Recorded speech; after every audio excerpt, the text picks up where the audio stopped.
ये बिल्कुल सही कह रहा है। तुम्हें तकलीफ हुई ना? तुम मौत के करीब थे, हम सब भी करीब थे। कितने महीनों से तुम खुद को रोज मार रहे हो। नहीं कुछ खाते हो, नहीं कुछ पीते हो, ढंग से सोते तक नहीं। मुझे डर है तुम बीमार ना पड़ जाओ। अगर तुम्हें कुछ हो गया तो हमारा क्या होगा बेटा? इस खानदान का क्या होगा? थोड़ा सा सोचो जरा। जब हम तुम्हें इस तरह उदास और तड़पता हुआ देखते हैं, साथ में हम सब भी तड़पते हैं। तुम अब मान लो कि दिलान बेटी अब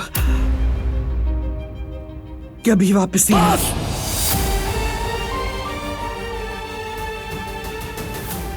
दिलान जिंदा है, वो जिंदा है। ये बात सब अपने जहन में बिठा ले। दोबारा ये बात ना सुनूं मैं। जिसे यकीन नहीं वो मेरे सामने ना आए।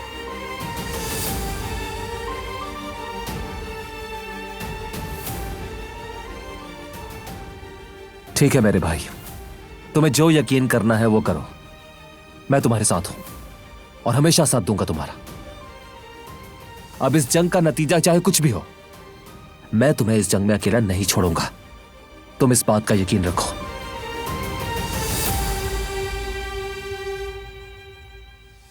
शुक्रिया करीम।